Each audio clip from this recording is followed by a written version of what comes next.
안녕하세요. 책솜지기의 소여입니다. 노잇입니다. 벌써 8번째 솜담솜담으로 돌아오게 되었는데요. 이번에 다룰 책은 밀란 쿤데라의 참을 수 없는 존재의 가벼움입니다. 참을 수 없는 존재의 가벼움은 밀란 쿤데라 작가님의 대표작이기도 한데요. 밀란 쿤데라 작가가 체코에서 반공 활동을 했다가 공산당에서 2차례 쫓겨냈다는 사실을 좀 배경에 염두에 두고 읽는다면 이 책의 내용을 이해하는 데 좀 도움이 될 것 같아요. 이 책 역시도 그러한 배경에서 살아가고 있는 토마시, 테레자, 사비나, 프란츠 이 4사람에 집중해서 풀어내고 있는 책이기 때문입니다. 일단 토마시는 끊임없이 다른 여자를 만나는 그런 가벼운 사랑을 추구하는 사람이에요. 근데 그러다 우연히 여러 번 마주친 테레자를 만나고 그가 조금 더 이전 여자들과 다르다고 생각하게 되면서 사랑에 빠집니다. 그러나 테레자는 사랑을 무겁게 대하는 사람이었기 때문에 자신을 만나면서도 다른 여자와 만남을 갖는 토마시를 이해하지 못합니다. 토마시의 다른 연인 사비나는 자유로운 영혼의 화가인데요. 안정된 삶을 살던 프란츠는 자신과 달리 굴곡진 삶을 산 사비나에게 매료됩니다.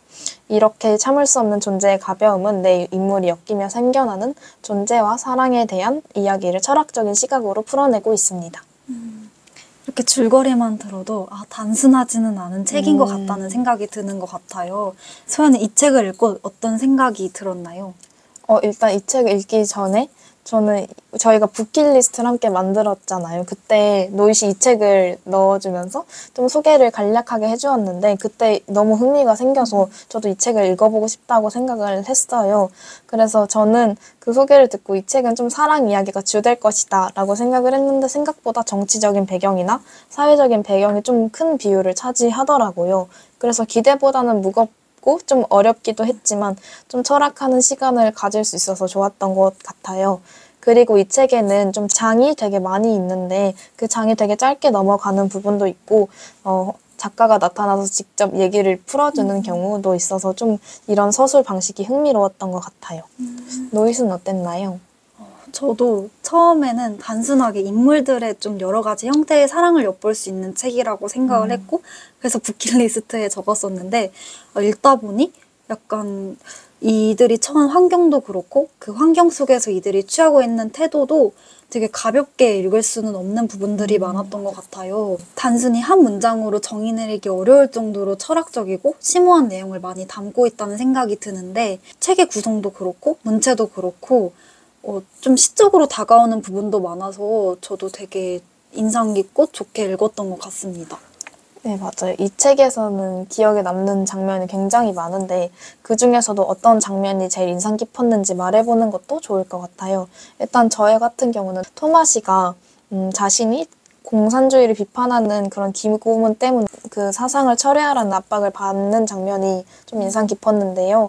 이렇게 언론의 자유를 탄압받는 시대에도 충격이었지만 뭔가 토마시가 자신의 사상을 굳건히 유지한 게 좀 의외여서 인상 깊었던 것 같아요.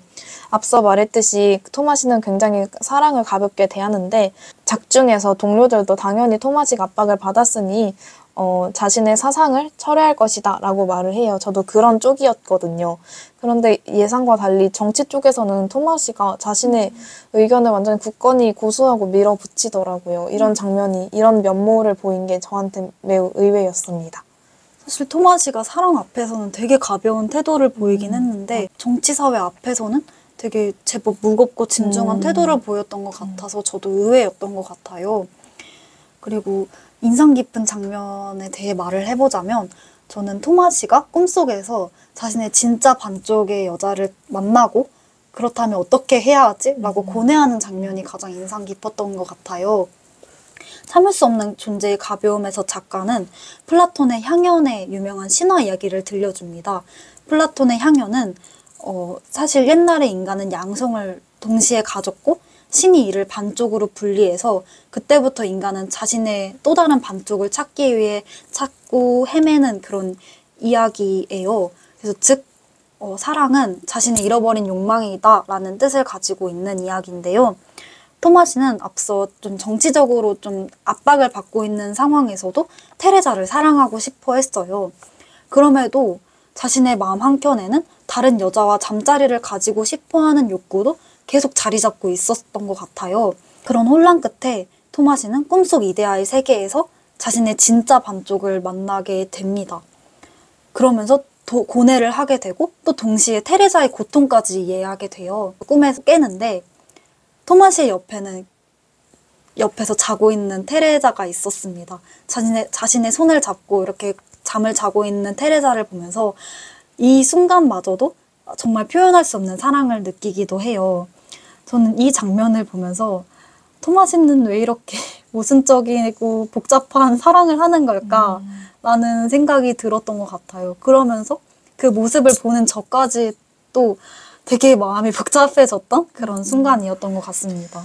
맞아요. 뭔가 사랑에 대한 토마시의 태도가 한없이 가볍다 생각했는데 앞서 이런 꿈 얘기에서는 너무 성숙해지는 것 같기도 하고 토마시가 너무 복잡한 사람이라는 생각이 들어요. 이렇게 토마시 하나만으로도 저희는 너무 심란해지고 좀 진지해지는데 여기에 세 명의 인물이 더 붙어서 복잡해져요.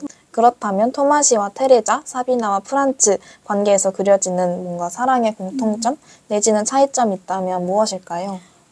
일단 이들은 모두 사랑의 형태가 달랐다는 생각이 들어요. 토마시 같은 경우에는 테레자를 분명 사랑하긴 하지만 다른 여자와 끊임없이 잠자리를 가져야 했던 인물이에요. 근데 테레자는 그런 토마시를 이해하지 못했어요.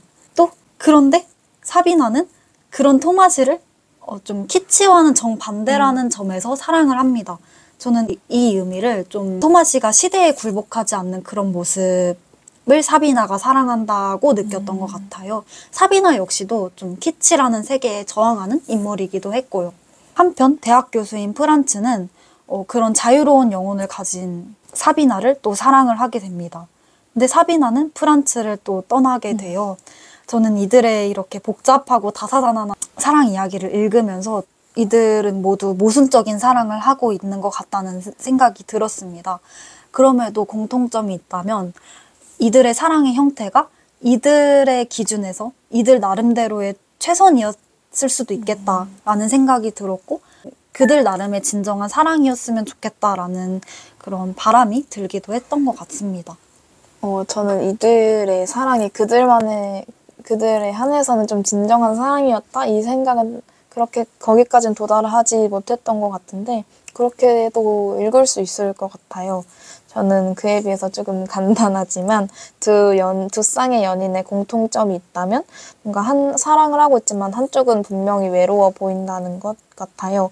서로 사랑하지만 뭔가 한쪽은 좀 외로움을 느끼기 때문에 위태로운 관계라는 것 그리고 충족되지 못하는 사랑을 계속 유지한다는 게 좀 공통점이지 않나라고는 생각이 들었고 반면 차이점이 있다면 불편한 마음을 처리하는 방식인 것 같아요. 테레자 같은 경우는 토마시가 다른 여자랑 만나는 것에 좀 불편한 마음을 가지고 있지만 꽤 오랜 시간 그걸 묵혀두고 있잖아요.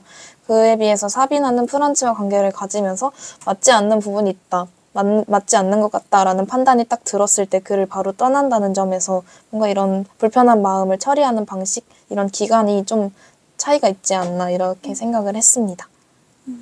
이렇게 얘기를 듣다 보니까 이들 모두가 정말 사랑에 대해 취하는 태도가 모두 다르다는 생각이 들어요. 그러면은 소연은 이 중에서 가장 가벼운 사랑을 하고 있다는 인물이 있다면 누구인지? 그리고 반대로 좀 무거운 사랑을 하고 있다는 생각이 드는 사람이 있다면 누구인지 한번 얘기해 주세요. 일단 가벼운 사랑을 하는 사람은 앞에도 말했듯이 저는 토마시라고 그 누구도 토마시를 이길 수 없다고 저는 생각을 했는데요. 연인이 있음에도 다른 여자를 꾸준히 만나서 자신의 연인을 고통받게 한다는 것에서 당연히 가벼운 사랑을 하는 사람이지 않나 그렇게 생각을 했었고 상대의 감정을 헤아리는 걸 저는 굉장히 중요시하게 생각하는데 토마시는 아무래도 그걸 행하고 있지 못하다 보니까 그가 가장 가벼운 사랑을 하고 있다고 생각을 했어요. 물론 사랑을 처음부터 뭔가 성숙하고 좀 일관되게 사랑을 할 수는 없잖아요. 그래서 좀 어떤 성장이 이 책에서 드러나는데 저는 테레자가 그런 면에서는 가장 성숙한 사랑을 하고 있지 않았나 싶어요. 책을 읽다 보면 뭔가 토마시와 테레자가 상황이 나빠져서 시골로 가게 되는데 이전보다는 못한 삶을 살게 돼요. 근데 테레자는 왜 이렇게 됐을까 생각하면서 뭔가 토마시에게 내가 너를 끌어내렸고 밑바닥으로 끌어내렸다. 그에게 시련을 줬다. 이렇게 말을 한단 말이에요. 뭔가 상대방을 불행하게 만든 것에 내가 일조했다는 것도 기꺼이 인정했다는 점. 그 점에서도 저는 좀 성숙하다고 생각을 했어요. 이렇게 밝히면서 좀 그 테레자는 고뇌하고 괴로워지게 됐지만 고통과 사랑이 결합된 이런 방식을 보면서 이런 결과를 보면서 좀 사랑이란 너무 어렵고 명료하게 설명할 수 없는 것이구나 이런 걸 깨달았던 것 같아요. 노잇은 어땠어요? 저도 이렇게 내 인물의 사랑 이야기를 읽으면서 되게 저까지도 마음이 복잡해지고 좀 어렵게 다가오는 부분도 많았던 것 같은데요. 우선 가벼운 사랑에 대해 생각을 해보면 사비나라는 인물이 먼저 떠오르는 것 같아요. 이제 사비나는 좀 자신을 속죄해오는 것에서 벗어나고 싶어 했던 인물이고 뭐 그런 의미에서 조금은 무거운 마음을 계속 마음에 얹고 있다는 생각이 들었던 것 같아요. 그런데 사랑만큼은 좀 가볍게 처리하지 않았나? 라는 생각이 들었습니다. 사비나는 토마시와 연인 사이인데도 불구하고 토마시가 다른 여자와 잠자리를 갖는 것을 허락해요. 심지어 토마시에게 새로운 여자친구인 테레자가 등장을 했는데 그 여자에게 일자리를 소개해주기도 합니다. 사비나가 어떻게 이렇게 사랑에 있어 쿨할 수가 있지? 라는 생각이 들어서 굉장히 놀라고 좀 신기했던 것 같아요. 프란츠 같은 경우에는 조금은 무겁고 진중한 태도로 사랑에 다가가지 않았나라는 생각이 들었습니다. 프란츠는 아내가 있는 와중에 사비나에게 사랑에 빠졌고 사비나만을 사랑하게 돼요. 그래서 이 사실을 아내에게 실토를 하고 사비나에게 갑니다. 그는 많은 여자를 만나다가 마주하게 되는 그런 허무함을 두려워했어요.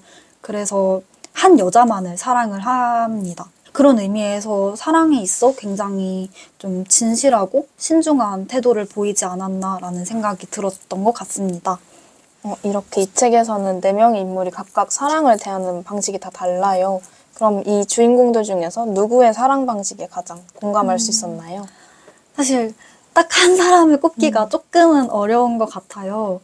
그런데 좀 생각을 해보면 저는 이들 모두가 좀 상대방을 그래도 진심으로 사랑을 했고 그렇기 때문에 상대방으로부터 좀 사랑받고 싶어 했다는 그런 마음에는 공감을 할 수 있었던 것 같습니다. 그런 의미에서 좀 다른 여자랑 좀 잠자리를 가지진 않았을까라고 계속 토마시를 의심하고 불안해하는 테레자의 마음이 좀 이해가 갔던 것 같아요. 누구나 사랑 앞에서는 미성숙한 모습을 보이기도 하잖아요. 상대방을 질투하거나 구속하는 마음이 좀 잘못된 걸 알면서도 인간의 본능처럼 자리 잡고 있다는 생각이 들었던 것 같기도 했습니다. 일단 저도 이 한 명을 콕 집어서 완전히 공감한다. 이거는 어려운 것 같아요. 일단 제가 토마시를 너무 가벼운 사랑을 한다고 좀 부정적으로 말을 하긴 했는데 저도 사랑에는 너무나 미숙한 사람이란 말이에요. 저는 그런 점을 생각해 봤을 때는 좀 프란츠와 저한테 비슷한 면모가 있다고 생각을 했어요. 안정된 삶을 살던 교수 프란츠는 자신과 다르게 자유를 추구하고 다사다난한 삶을 산 사비나에게 매료됐잖아요. 뭔가 저는 저보다 좀 더 많은 경험을 하고 파도치는 삶을 산 사람들에게 좀 마음을 여는 경향이 있어요. 근데 이런 건 사랑보다는 좀 우호에 가깝다고 생각을 해서 프란츠의 경우도 그랬잖아요. 뭔가 이렇게 사랑이 갑자기 떠났는데 좀 일시적인 충격을 받지만 사랑 없이도 나 괜찮구나, 잘 사는구나 생각을 하고 내가 한 건 사랑이 아니었구나 깨닫고 성장한다는 점에서 좀 비슷하지 않았나 좀 공감을 했던 것 같습니다. 이 책에서는 사비나가 존재에 참을 수 없는 가벼움을 느꼈다는 대목이 등장하기도 해요. 이 책의 제목이기도 한데 소연은 이 의미를 어떻게 생각하시나요? 일단 사비나는 사랑을 굉장히 가볍게 한다고 그려지기도 하잖아요. 하지만 사비나가 삶을 대하는 태도에 있어서는 좀 무겁게 대하고 있다고 저는 생각을 했어요. 사비나는 종종 공동묘지를 찾아가기도 하고 그것을 안식처인 것처럼 느끼기도 하잖아요.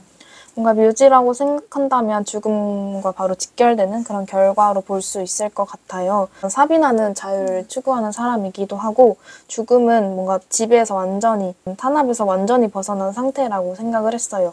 그래서 저는 자유를 추구하는 사비나가 죽음이라는 어떤 무거움을 은근히 존경을 하고 있었다라고 생각을 했어요. 근데 그러다가 우연히 사비나가 자신의 그림을 좋아하는 노부부와 식사를 하게 되잖아요. 그 시간이 굉장히 행복하게 그려지기도 하고요.